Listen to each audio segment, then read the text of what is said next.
अस्सलाम वालेकुम नाजरीन, मैं हूं अहमद मंसूर। भारतीय वज़ीर आज़म नरेंद्र मोदी के बारे में पाकिस्तान में तो कम अज़ कम ये बिल्कुल भी कोई अब शक नहीं रहा कि वो एक जुनूनी है, इंतहा पसंद हिंदू है और नफ़सियाती मसाइल का शिकार है, साइकोपैथ है। उसका एक और सबूत, और ये माज़ी की जितनी भी धमकियां हैं उससे बहुत बढ़ के है। इसने हर पाकिस्तानी को हकीकत में, आप कह लें कि उसके खदशात वो अब आलमी सतह पे भी सामने आने चाहिए कि एक रियासत की तरफ से, एक रियासत के सरबराह की तरफ से इस तरह की धमकी बराह रास्त दूसरा जो मुल्क है उसके नौजवानों को, ये इसकी माजी में ना कभी कोई मिसाल मिलती है। और इसको अगर हालिया पाक भारत कशीदगी के तनाज़र में देखा जाए तो इससे इस बात को भी तक़वियत मिलती है कि नरेंद्र मोदी, जो उसको ज़ख़म लगे हैं ऑपरेशन बुनियानुम मरसूस में, या इससे पहले जो 6-7 मई को उसको हज़ीमत उठाना पड़ी थी, उसके जहाज़ गिरे थे, वो बर्दाश्त नहीं कर पा रहा और आगे से आगे वो चलता जा रहा है। पहले आपको नरेंद्र मोदी की ये धमकी उसके अपने अल्फाज में सुनाते हैं। छोटा सा क्लिप है, गुजरात में ये उसकी तकरीर है, सुने, उसके बाद फिर इस पे बात करते हैं। पाकिस्तान को आतंक की बीमारी से मुक्त करने के लिए पाकिस्तान के अवाम को आगे आना होगा, पाकिस्तान के नौजवानों को आगे आना होगा। सुख चैन की जिंदगी जियो, रोटी खाओ, वरना मेरी गोली तो है ही। बराह रास्त पाकिस्तानी नौजवानों को, आपको, मुझे गोली की धमकी कि रोटी खाओ वरना मेरी गोली है। मोदी जी, आप क्या कहना चाह रहे हैं? क्या आप के जो भारत के नौजवान हैं उनको भी आपने यही कहा है कि आप रोटी खाएं वरना आपकी गोली है उनके लिए? और आप क्या आप ये शिकस्त तस्लीम कर रहे हैं कि पाकिस्तान के जो नौजवान हैं उनको आपने टारगेट किया हर एतबार से? आप उसको देख लें जो यहाँ पे बलूचिस्तान में जो फितना अल हिंदुस्तान जिसको अब हम कह रहे हैं, जो पाकिस्तान से अलहदगी के नाम पे दहशत गर्दी कर रहे हैं और बलोचियत का नाम इस्तेमाल कर रहे हैं, वो उसको आप पहले खुद आपने सपोर्ट किया, हथियार दिए, पैसा दिए, अभी अभी भी दे रहे हैं। वहां से आपको नाकामी हुई है तो अब बराह रास्त आपको नौजवान चुभने लगे। आपने पाकिस्तान के नौजवानों को और बहुत सारे तरीकों से वर्गलाने की कोशिश की। आपने फितना अल खारिज को मुसल्लत किया और वहां भी नाकामी हुई, तो अब आप बराह रास्त पाकिस्तान के नौजवानों को गोली की मौत की धमकी दे रहे हैं। ये इंतहाई एक संजीदा एक तो मामला है। देखें, ये इसको हम ये सिर्फ नहीं कह सकते कि जी एक नफसियाती बीमारी है, जुनूनियत है, और इसको हम ये कह के छोड़ दें और मजम्मत करके छोड़ दें। ये एक इंतहाई तशवीशनाक, अफसोसनाक और संगीन सूरत हाल है। और इसी पे वजारत खारजा ने गुज़श्ता रात काफ़ी देर से ये फौरी एक बयान है वो भी जारी किया है, और उसमें जो शफकत अली खान हैं उन्होंने आलमी बरादरी से कहा है कि एक जो एटमी ताकत है उसका जो सरबराह हो, ये उसका शायान शान नहीं है। ये उसका इंतखाबी मुहिम का बयान बिल्कुल है, लेकिन इस बयान में नफरत है, तशद्दुद अंगेज लबो लहजा है, ये काबिल तशवीश है। और जो गैर मुस्तहकम खित्ता है पहले से ही, उसमें एक खतरनाक नज़ीर कायम करने की कोशिश है। हम भारतीय क़यादत में सियासी बलोगत और शाइस्तगी के ज़वाल पर अफसोस का इजहार करते हैं। ऐसे बयानात अक़वाम मुत्तहिदा चार्टर की बुनियादी असूलों की खुली खिलाफ वर्जी हैं, और जो अक़वाम मुत्तहिदा चार्टर के असूल हैं वो रुकन ममालिक को तनाज़ात पुरअमन तरीके से हल करने का पाबंद करते हैं। ये गैर ज़िम्मेदाराना इश्तियाल अंगेज़ी है। इस बयान का मकसद मकबूजा जम्मू कश्मीर में जारी इंसानी हकूक़ की खिलाफ वर्जियों और आबादियाती इंजीनियरिंग से तवज्जो हटाना है। अगर पाकिस्तान की सलामती या इलाकाई सालमियत को खतरा लाहक हुआ तो इसका भरपूर और मुनासिब जवाब दिया जाएगा। आलमी बरादरी इसका संजीदगी से नोटिस ले। तो जनाब दफ्तर खारजा की तरफ से भी ये बात आ गई, और पाकिस्तान तो हर सतह पे ये बात करेगा, लेकिन हमें नौजवानों को ये समझने की ज़रूरत है कि भारत, नरेंद्र मोदी, रॉ, भारतीय फौज उन्होंने पाकिस्तान के नौजवान को टारगेट किया, सोशल मीडिया के जरिए, प्रोपेगेंडे के जरिए, डिस इंफॉर्मेशन की जो पूरी एक बयानिए की जो जंग है, फेक न्यूज, इसके जरिए यहां उसको कामयाबी नहीं मिली।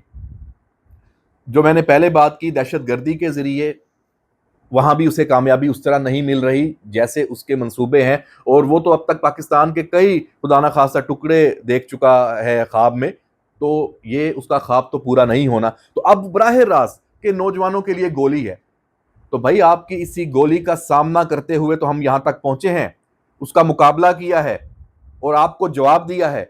रोटी की फिक्र आप मत करें, वो पाकिस्तान का, पाकिस्तान की हुकूमत का, पाकिस्तान के अवाम का, और हमारा तो ईमान है, ये तो एक निज़ाम है।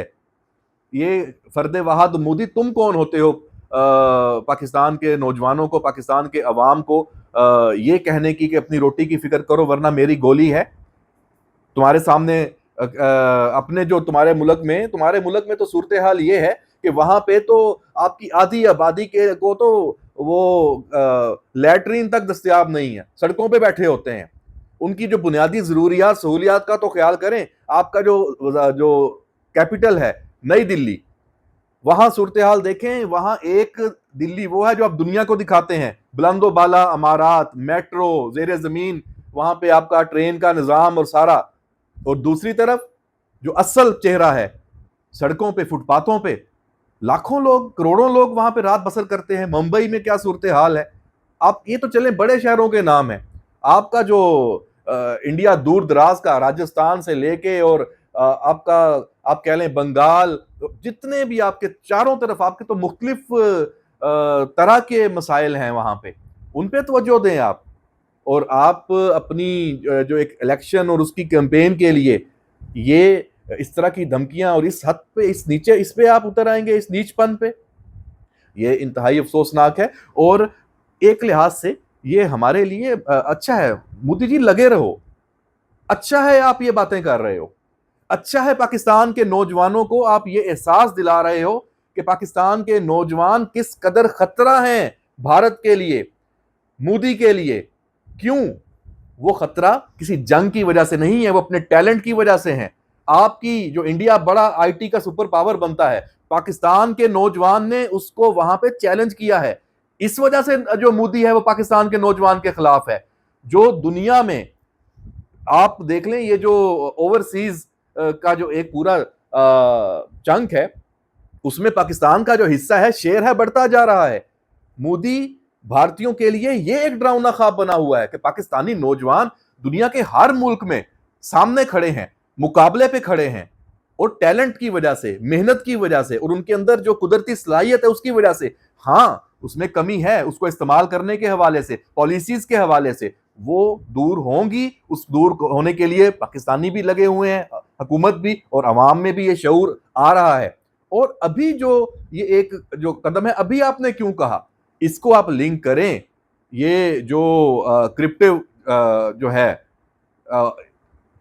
अभी आप इसको अगर लिंक करते हैं तो ये जो डिजिटल करेंसी, ये क्रिप्टो कौंसल जो बनी है, और उस हवाले से जो काम है, और पाकिस्तान ने जो दुनिया की डिजिटल करेंसी की जो माइनिंग के लिए यहां पे अपने वसाइल दिए हैं, 2000 मेगावाट मुख्तस करने का ऐलान किया है और रागब किया है कि यहां पे आके ये कंपनी अपना सेटअप बनाएं। ये खौफ है आपको। क्यों? क्योंकि आप जानते हैं कि यहां पे ये इस महाज पे अगर शिकस्त हो गई इंडिया की, तो पाकिस्तान को मुआशी सुपर ताकत बनने से कोई नहीं रोक सकता। आपको प्रॉब्लम यह है कि दुनिया की जो बड़ी जो कंपनियां हैं, माइंस एंड मिनरल्स के हवाले से आप देख लें, रेकोडिक के हवाले से देख लें कि उसकी प्रोडक्शन शुरू होने जा रही है चंद सालों में, और वो अरबों डॉलर 2 दहाइयों तक वो यहां आते रहेंगे। बाकी जो कुदरती वसाइल हैं उस हवाले से पाकिस्तान जिस तरह से आगे बढ़ रहा है, ये मोदी का प्रॉब्लम है। मोदी को खौफ ये नहीं है कि जंगी लिहाज से तो पाकिस्तान ने उसको शिकस्त दी ही दी है। असल उसका जो मसला है उसको यह है कि पाकिस्तान अब एक मुआशी ताकत बनने जा रहा है।